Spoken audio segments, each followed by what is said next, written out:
Let me be completely direct with you right now, because nobody else in the financial media has the spine to say what I am about to say. There's a rule change happening in the silver market right now. A quiet, bureaucratic, deliberately boring rule change. And it is going to separate people who understand money from people who merely think they do. This is not a prediction. This is not a hunch. This is a pattern that has repeated itself a handful of times in the last 50 years. And every single time it appeared, the people who were paying attention built serious, lasting wealth, while the people who were distracted by whatever noise was on television that week got absolutely destroyed. You are sitting in one of those inflection points right now, today, in this moment. And the fact that you did not know that until 30 seconds ago tells me everything about the financial education system that has failed you completely. That ends now. If you are not subscribed to this channel, you are making a financially costly mistake, and I mean that in the most literal sense possible. The information I give away here for free, the ratios, the rule book, the frameworks is the same caliber of thinking that institutions pay analysts 6 figures a year to produce. You are getting it for the price of clicking one button. Subscribe now. Hit the notification bell, but because I promise you the next time I post something this important, you cannot afford to miss it. And that is not marketing language. That is a mathematical statement of fact. Now let us talk about the chart that Wall Street would genuinely prefer you never look at. And I want you to understand something important before I show it to you. Prices lie. Prices move because of inflation, because of the dollar, because some loudmouth on television said something convincing in a confident voice. And none of that tells you anything real about value. Ratios tell the truth. A ratio compares one thing to another thing and strips away all the noise, all the emotion, all the theater, and leaves you with a clean, cold signal. The ratio I want you to understand is silver divided by the S&P 500, and what it measures is brutally simple: how expensive or cheap silver is compared to the American stock market. When the number is high, silver is expensive relative to stocks. When the number is low, silver is cheap relative to stocks. That is the entire concept. A 10-year-old can grasp it, and yet I guarantee you that the overwhelming majority of retail investors, people with 401ks, index funds, brokerage accounts, have never once looked at this ratio in their lives. They are flying blind in a cockpit full of instruments. They do not know how to read, and they wonder why they keep crashing. Right now, today, that ratio is sitting near the lowest levels it has reached in 50 years of recorded data. Not a moderate low, not a slightly below average low, a generational, historic, extreme low. Silver compared to the S&P 500 is nearly as cheap as it has ever been in the modern era. That is not an opinion. That is not a prediction. That is a data point sitting in a public chart that anyone with internet access can verify in 4 minutes. And the fact that financial media is not talking about it constantly tells you something important about whose interests financial media actually serves. Now, here's what the history of that ratio actually teaches you. And I want you to pay attention, because this is where comfortable people become uncomfortable and uncomfortable people become wealthy. Go back to the 1980s. Silver, measured not in raw dollars but relative to the S&P 500, was trading at levels approximately 30 times higher than where it sits today. 30 times. Not 30%, 30 times. And what preceded that extraordinary peak, an extreme low in the ratio. A period where silver was dirt cheap compared to stocks, where nobody cared about it, where it sat in your grandmother's cutlery drawer and collected tarnish while everyone congratulated themselves for owning equities. Then the ratio was violently corrected. Then it happened again in 2011. Silver ran back up relative to the S&P 500 to approximately 2.5 times where the ratio sits today. That is a 250% move in the ratio. Not in some obscure derivative, not in a leveraged product, but in the metal itself. And that was only 15 years ago. This is not ancient history. This is not a cautionary tale from a textbook. The people who caught the 2011 move are still alive. Some of them are watching this video, and in between those two massive spikes in the late 90s, in 2001, around 2015, every single time the ratio bottomed out at extreme lows like the one we are sitting at right now, it was followed by a substantial multi-year rally in silver. Every single time. I'm not telling you history always repeats perfectly. I am telling you that when you see a pattern repeat itself with this kind of consistency over 50 years of data, you do not get to call it a coincidence and go back to checking your tech stocks. You have to take it seriously, or you have to accept the consequences of not taking it seriously.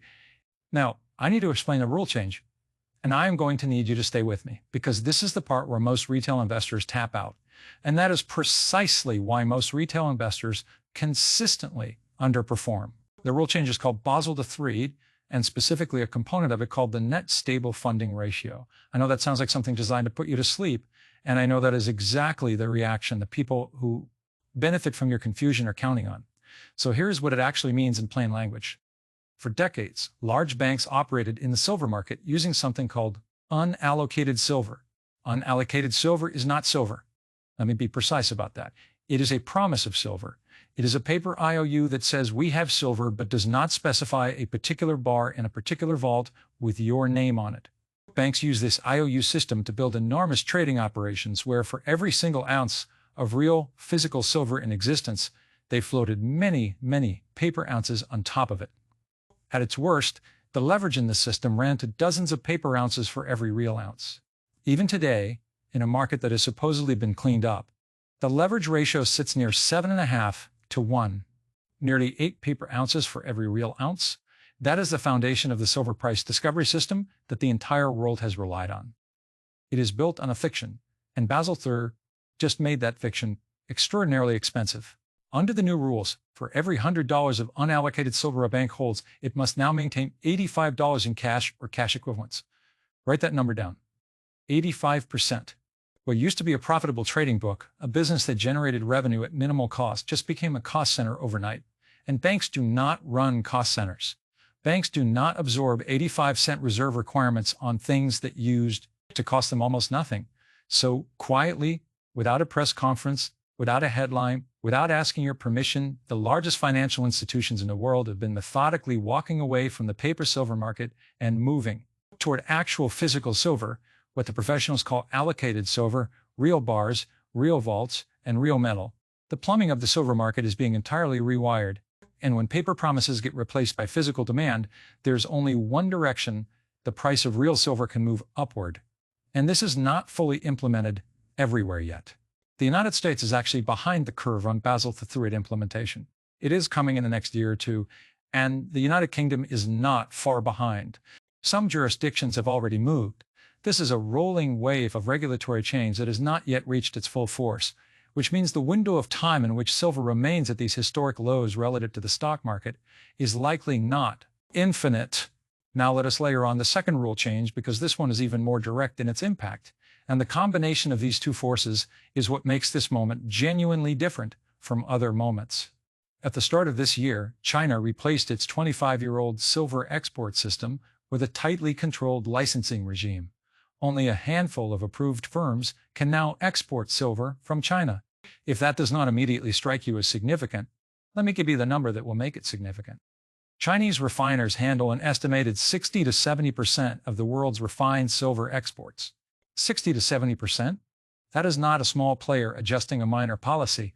That is the dominant supplier of refined silver to the entire global market, quietly closing the door and deciding who gets to leave and who does not.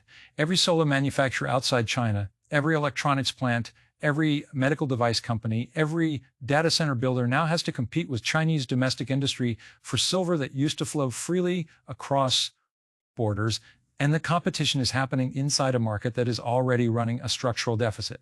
Now let us talk about demand, because this is where the story becomes not just interesting, but genuinely staggering.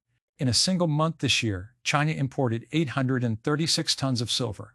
836 tons. And before your eyes glaze over at the tonnage number, consider this. That represented a 78% increase over the prior month and a 170% increase over the 10-year average for the same period. Chinese retail investors, priced out of gold, began buying silver bars as the affordable alternative, the everyman's safe haven. At the same time, Chinese solar manufacturers front-loaded their production ahead of domestic tax changes, consuming silver at an extraordinary rate. And here's the number I need you to carry with you for the rest of your investing life. The global solar industry consumes 20% of the world's annual silver supply. 1 in every 5 ounces of silver mined on this planet goes into a solar panel. Add to that electric vehicles, which use roughly double the silver content of a conventional combustion engine car. Add to that data centers, the physical infrastructure of artificial intelligence, 5G towers, medical equipment, every application where electricity needs to move reliably and efficiently at speed. Silver is not optional in any of these applications. There is no cost-effective substitute. And now look at the other side of the equation. The COMEX, the major U.S. exchange where silver futures are traded, where the paper market lives, has vaults that are supposed to hold real, physical silver, backing up all those paper contracts. A year ago, those vaults held approximately 114 million ounces. They dropped to 76 million ounces. The physical inventory is draining against a backdrop of accelerating industrial demand, a 6-year running global deficit, regulatory pressure, pushing banks out of paper and into physical, and a dominant supplier nation restricting its exports. These forces are not theoretical. They are documented, measurable, and currently in motion.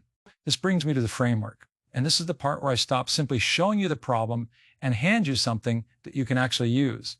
There are 3 signals I watch before I increase my exposure to silver, and I'm going to give them to you right now because the goal here is not to impress you with complexity.